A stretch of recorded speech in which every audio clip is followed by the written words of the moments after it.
o milagre que libertou Mateus da escuridão. Mateus tinha apenas 9 anos quando sua mãe começou a notar que algo muito errado acontecia com ele. No começo, eram apenas pequenos medos. O menino acordava gritando no meio da noite, dizendo que via sombras no canto do quarto. Depois, passou a se recusar a sair de casa, convencido de que coisas ruins o esperavam lá fora.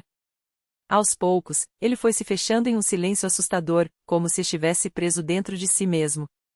Chorava sem motivo, repetia frases como "eu não existo mais" ou "Deus me abandonou", e chegava a se machucar, batendo a cabeça contra a parede quando a angústia ficava insuportável. Os médicos não sabiam o que fazer.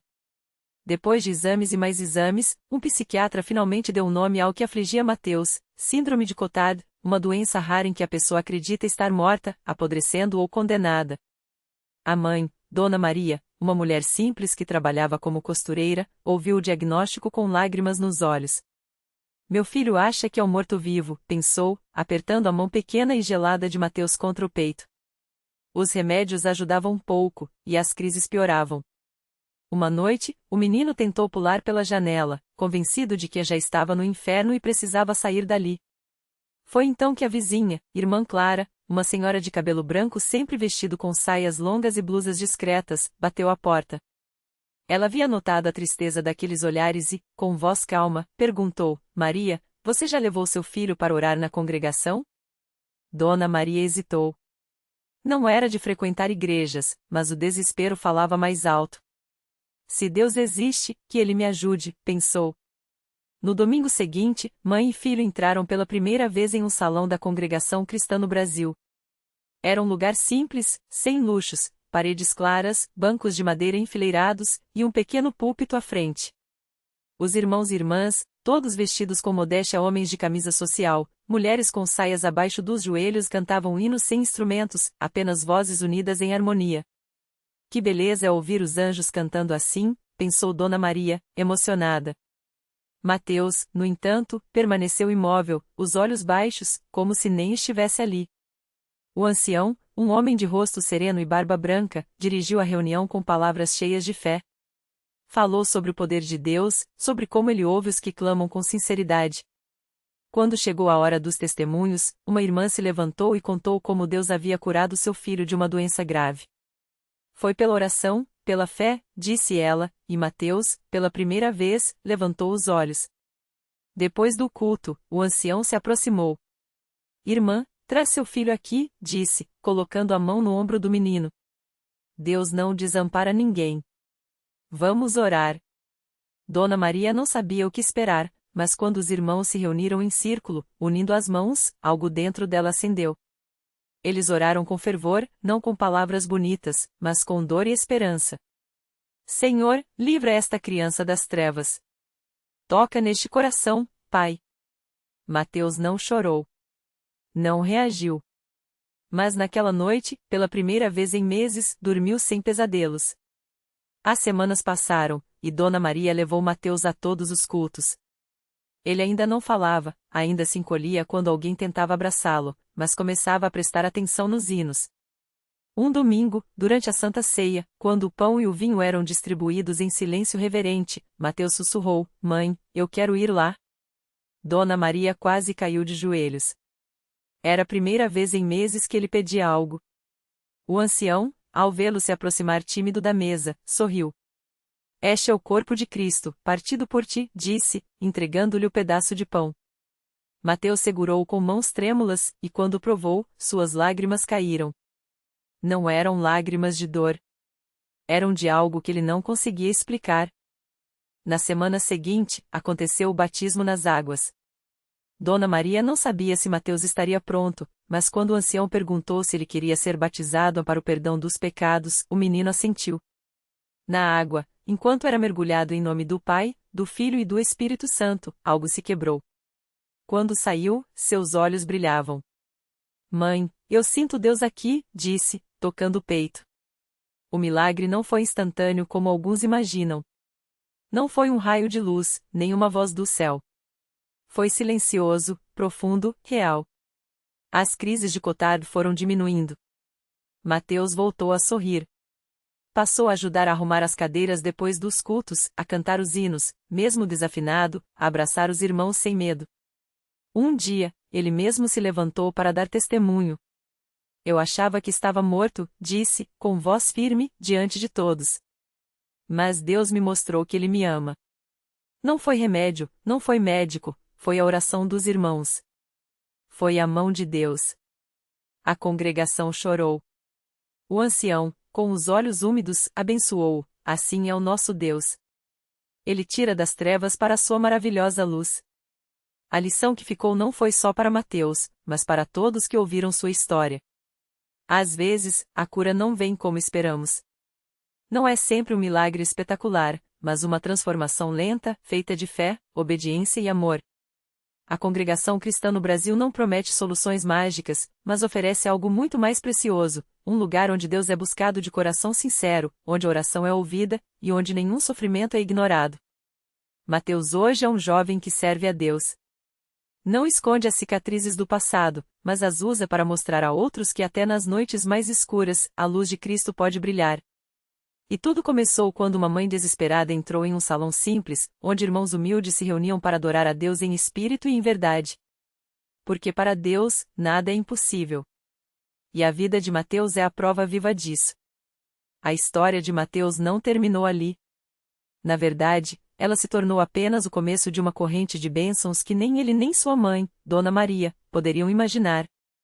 Depois daquela noite em que o jovem, antes preso às cadeiras de rodas e às dores que pareciam não ter fim, levantou-se com suas próprias pernas, algo mudou não só nele, mas em todos que testemunharam aquele momento. Os médicos, que antes davam diagnósticos sem esperança, ficaram estarrecidos. Exames foram repetidos, laudos foram revisados, mas a verdade era inegável. As lesões na medula de Mateus, que deveriam tê-lo deixado paralisado para sempre, estavam cicatrizadas. Não havia explicação científica. Só havia um nome para aquilo: milagre.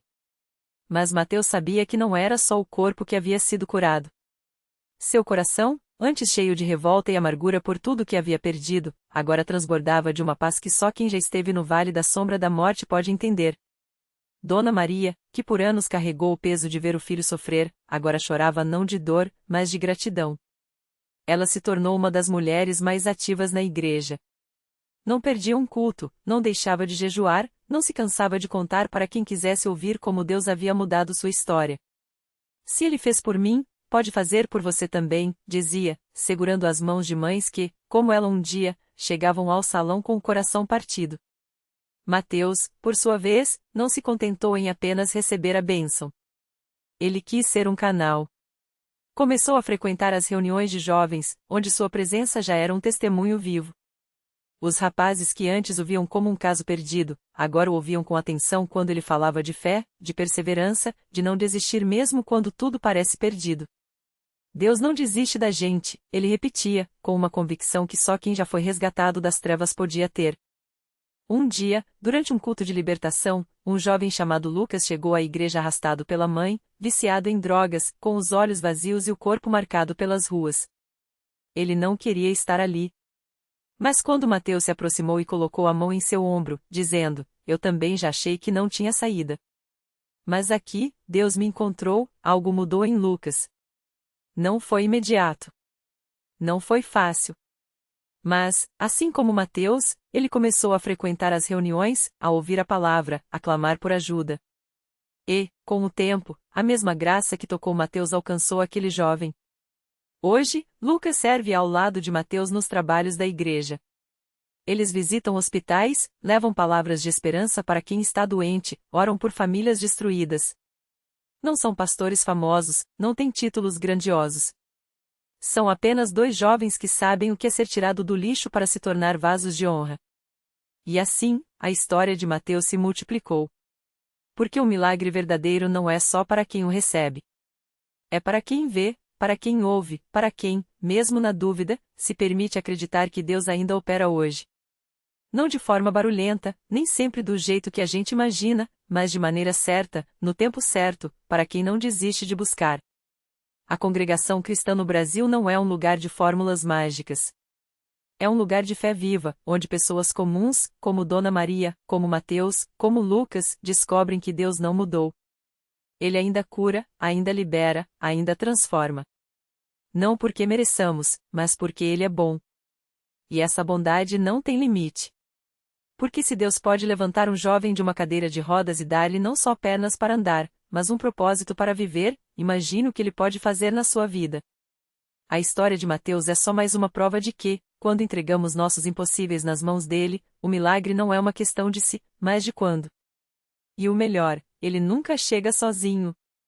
Sempre traz consigo uma corrente de bênçãos que vai muito além do que os nossos olhos podem ver. Naquela mesma noite, enquanto Mateus dava seus primeiros passos firmes pelo altar, do outro lado da igreja, uma mulher chamava a atenção pela dor estampada no rosto.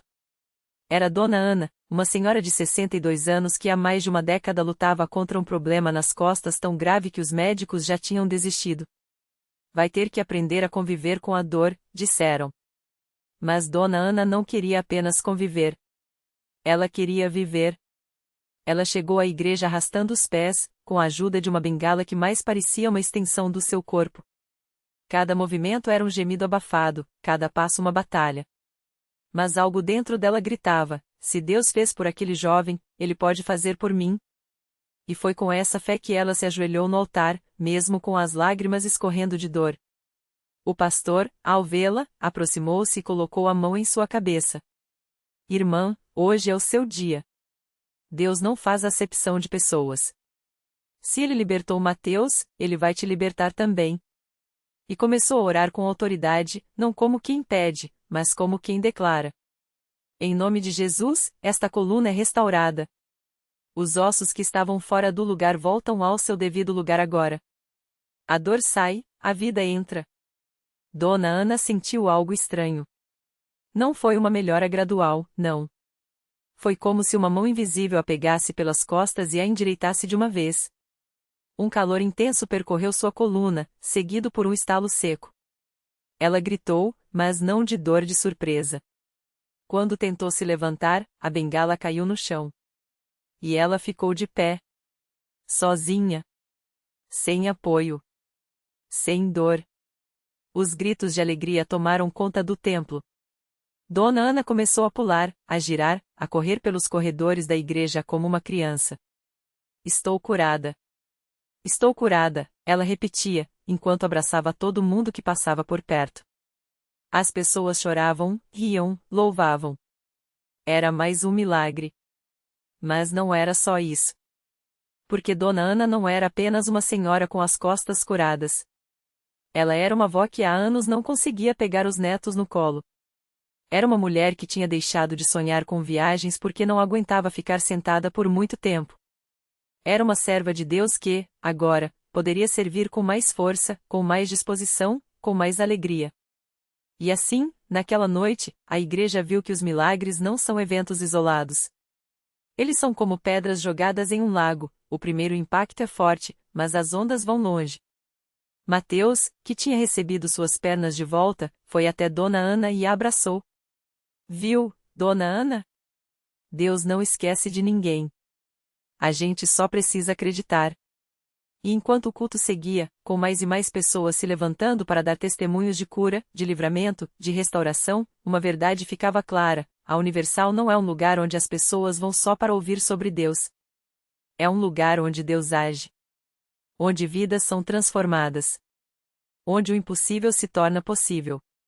Porque quando a fé encontra a fidelidade de Deus, não há doença que resista, não há cadeira de rodas que não seja deixada para trás, não há dor que não se transforme em alegria. E o melhor de tudo: isso não é privilégio de alguns.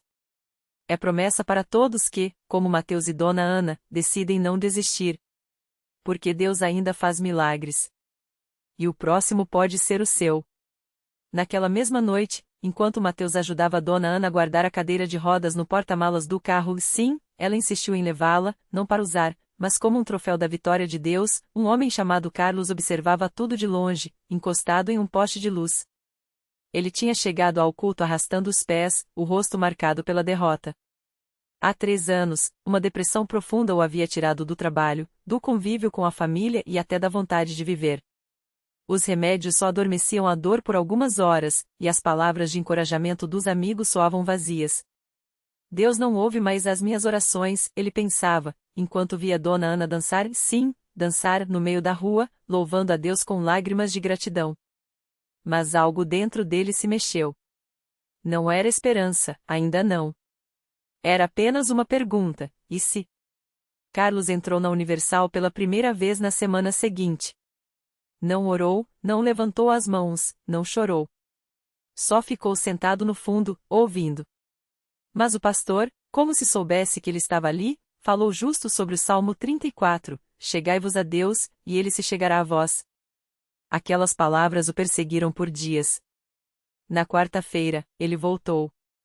Dessa vez, quando o pastor pediu que quem precisasse de um milagre levantasse a mão, Carlos hesitou, mas levantou. Não por fé, mas por desespero. E foi então que uma obreira, a irmã Marta, se aproximou. Não com palavras bonitas ou promessas fáceis, mas com um olhar firme e uma pergunta direta: você quer ser livre, ou só quer desabafar? Carlos olhou para ela, surpreso. Ninguém havia lhe feito uma pergunta tão crua antes. Quero ser livre, ele respondeu, a voz quebrando. A irmã Marta o levou até a frente, onde o pastor impôs as mãos sobre sua cabeça e orou com autoridade: em nome de Jesus, eu quebro toda maldição de morte sobre a sua vida. O Espírito de Deus está te libertando agora. Carlos sentiu algo estranho, não uma emoção, mas uma força, percorrer seu corpo, como se uma corrente elétrica o sacudisse por dentro. De repente, as lágrimas vieram, não de tristeza, mas de alívio. Era como se uma pedra imensa tivesse sido tirada do seu peito. Nos dias que seguiram, Carlos começou a perceber as mudanças. Acordava sem aquele peso no coração. Os pensamentos negativos, que antes o atormentavam como um enxame de abelhas, agora pareciam distantes, como se alguém tivesse fechado uma porta entre ele e eles. Uma manhã, enquanto tomava café, ele se deu conta: eu não pensei em morrer hoje. E então, pela primeira vez em anos, sorriu. 3 meses depois, Carlos estava de volta ao trabalho. Não só isso, ele reconquistou a guarda do filho, que a justiça havia tirado dele por incapacidade emocional. No culto de ação de graças, ele subiu ao púlpito com o menino no colo e disse, entre lágrimas: eu vim aqui para morrer. Mas Deus me deu uma vida nova. E não foi só para mim, foi para meu filho também. Enquanto a congregação aplaudia, uma mulher na plateia chorava silenciosamente. Era a mãe de Carlos. Ela tinha orado por aquele milagre todos os dias, mesmo quando todos diziam que era tarde demais. Agora, via o filho vivo, restaurado, e entendia: na Universal, Deus não só ouve as orações. Ele responde. E assim, como Mateus e Dona Ana, Carlos descobriu que o milagre não era só a cura, era a transformação completa. Porque Deus não muda apenas as circunstâncias. Ele muda as pessoas. E quando isso acontece, nada volta a ser como antes. Porque a Universal não é um ponto de chegada. É um ponto de partida. O lugar onde Deus escreve o primeiro capítulo de uma nova história. E a sua pode começar hoje. Naquela mesma noite, enquanto a igreja ainda vibrava com o testemunho de Carlos, um homem chamado Roberto sentou-se nos últimos bancos, com as mãos trêmulas e o coração apertado.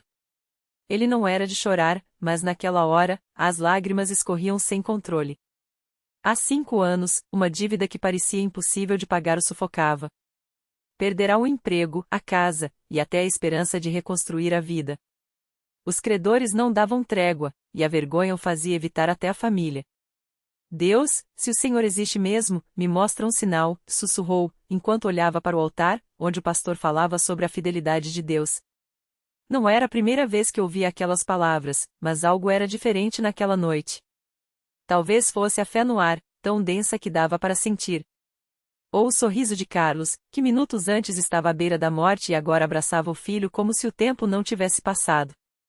Quando o pastor fez o apelo para quem precisava de um milagre financeiro, Roberto hesitou. Já tinha tentado de tudo: empréstimos, trabalhos extras, até vender coisas que tinham valor sentimental. Nada adiantara. Mas algo dentro dele disse: levanta. E ele obedeceu. Ao chegar na frente, o pastor orou com ele, impôs as mãos e declarou: em nome de Jesus, as portas se abrem. O que foi perdido é restaurado. Roberto sentiu algo estranho, uma paz que não fazia sentido diante da sua situação. Mas acreditou. 3 dias depois, enquanto arrumava os papéis velhos em casa, encontrou um envelope amarelado escondido dentro de um livro. Dentro, uma caderneta de poupança que esquecera completamente, aberta por sua mãe anos antes, quando ele ainda era adolescente. Ao verificar o saldo, seus joelhos fraquejaram. Não era uma fortuna, mas era o suficiente para quitar a dívida que o perseguia e ainda sobraria para um novo começo. Mas o milagre não parou aí. Na semana seguinte, um antigo chefe, que nem sabia da sua situação, ligou oferecendo um trabalho melhor do que o anterior. Precisamos de alguém de confiança, e seu nome veio à minha cabeça, disse o homem. Roberto não contou sobre as orações, sobre a igreja, sobre o envelope encontrado. Só agradeceu. Hoje, Roberto não só está livre das dívidas como ajuda outros que passam pelo que ele passou. Pensei que meu problema era dinheiro, mas Deus mostrou que meu problema era falta de fé. Na Universal, aprendi que milagre não é só o que a gente pede, é o que Deus sabe que a gente precisa. E assim, como Carlos, Mateus e Dona Ana, Roberto descobriu que Deus não trabalha pela metade. Quando ele age, é para transformar tudo, o bolso, o coração e até o futuro que a gente achava perdido. Porque na Universal, ninguém sai como entrou. Uns saem curados. Outros, livres.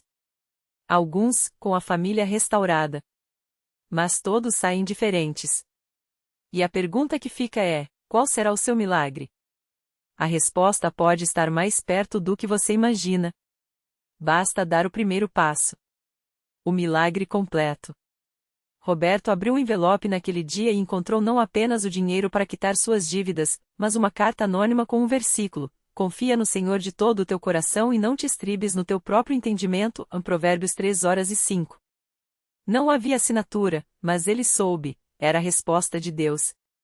Anos depois, ao contar sua história na Universal, Roberto viu um homem chorando nos fundos. Era o mesmo que, anos atrás, havia deixado aquele envelope no banco da igreja, um empresário que, na época, lutava contra um câncer e fez um voto: se sarasse, ajudaria alguém em desespero. Deus curou sua doença e usou suas mãos para abençoar Roberto. Os dois se abraçaram, percebendo que o milagre de um era parte do milagre do outro. Reflexão final. Às vezes, pedimos a Deus que mude nossas circunstâncias, mas Ele quer mudar nós mesmos. O dinheiro de Roberto sumiu porque Deus queria que ele encontrasse algo maior, a fé que move montanhas. O empresário deixou aquele envelope não por acaso, mas porque Deus já havia escrito a história dos dois antes mesmo deles se conhecerem. Milagre não é só o que recebemos, é como nos tornamos ao confiar. Lição de vida. Deus não resolve suas contas para você continuar igual. Ele resolve suas contas para que você se torne a solução na vida de alguém. O seu impossível pode ser a ponte para o milagre de outro. Na Universal, Roberto aprendeu: a bênção não é o fim da história, é o começo de uma nova missão. E hoje, a pergunta ecoa no coração de quem lê: qual milagre Deus quer realizar através de você? Talvez Ele já esteja preparando alguém para chorar de gratidão por sua obediência. Basta dizer: eis-me aqui,